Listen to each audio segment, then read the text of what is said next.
我们打小就在各种影视剧里见过侵华日军的炮楼、碉堡，但真正的堡垒里面到底是什么样？我们正在环行中国，从密山离开之后，我们继续向北来到了虎林，在这里有一座抗战时期保留至今的巨大要塞，地下暗道错综复杂，十分阴冷。直到二战结束之后，这座要塞的日军仍在负隅顽抗，这里也被称作是二战的终结地——虎头要塞。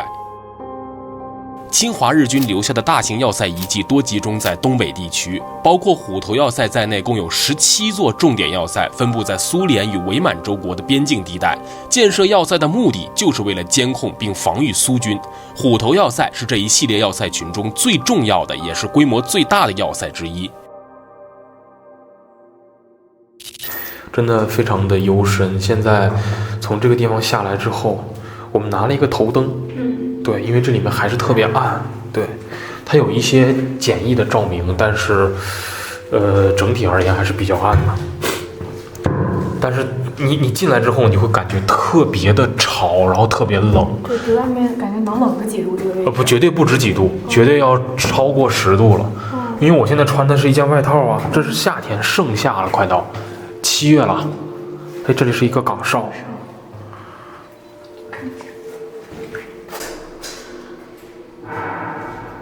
从这个窗口就可以直接看到进来的这个情况。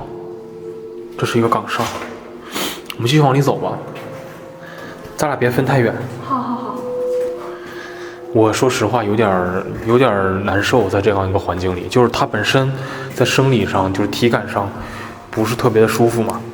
然后其实心理上也很压抑。对，就像在走的那种电影里那种下水道。对，往外逃，走下水道那种感觉。确实是，前面都有水雾了，你看没？日本人为什么要在东北修建这样的地下工事呢？因为他们害怕苏联人的重武器。将山体掏空，整座山就变成了掩体，比如许多防空洞都是直接在山上掏出来的。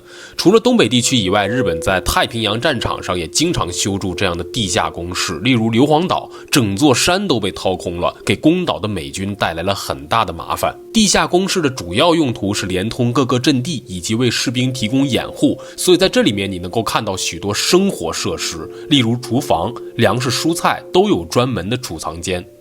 这是厨房，还有锅灶呢，灶台。这里是灶台，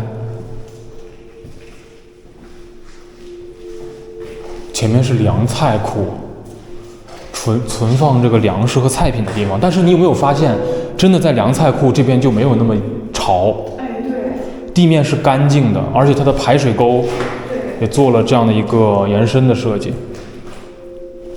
这里是医疗室。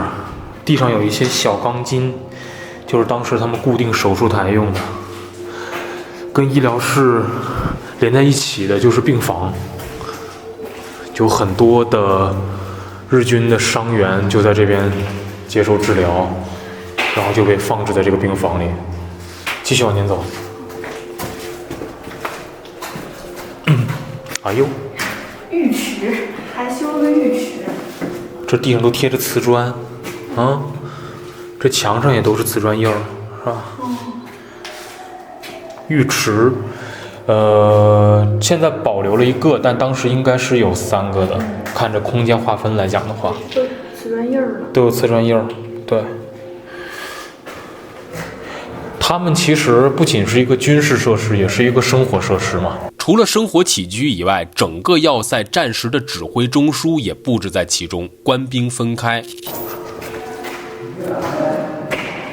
这是休息间，这里还挺亮的。对，哎呦，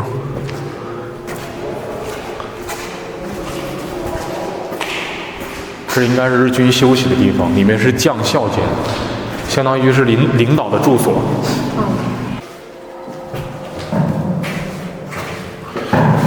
是一个小隔间，说不上宽敞，但是是一个单独的办公环境吧。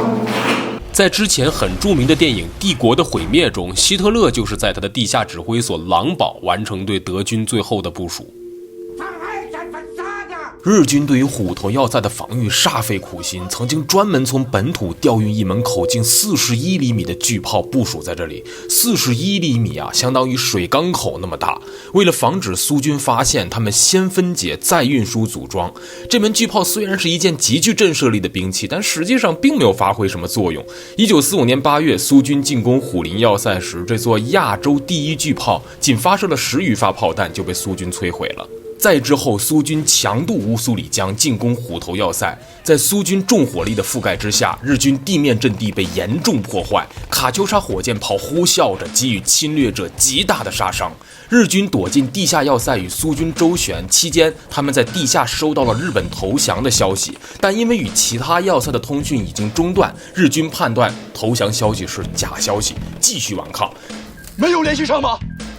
幽灵部队呢？东营要塞呢？绥芬河要塞呢？没收到攻击吗？和他们也联系不上。对付地下工事最好的武器就是烟和火。太平洋战场上，美国用喷火器清理日军的暗道和地堡，在这里，苏军用了汽油和鼓风机，将地道变成了烟道与火道。细节大家可以脑补一下，总之效果非常显著。除了53名日军被活捉，其余全部被消灭。战斗结束的那一天是1945年8月26号，距离8月15号日本投降已经过去了11天，所以这里也成为了第2次世界大战真正的终结地。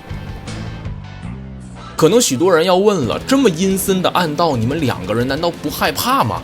其实真没有什么可怕的，因为这是战胜国的国民在审视战败侵略者的罪证。我们2个感到无比的自信且冷静，甚至还想邀请大家一起来看看，即使这里有鬼怪，害怕的也应该是他们，因为在这片土地上有太多的先烈能够成为庇佑我们的灵。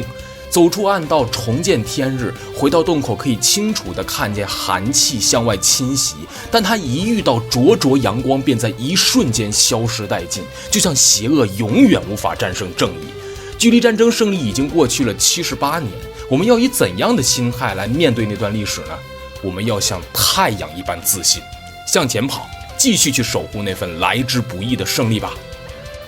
从虎林离开后，我们将继续向北，下一站我们将到达中国的最东端抚远，我们将站在乌苏里江和黑龙江交汇的地方，去迎接中国最早的日出。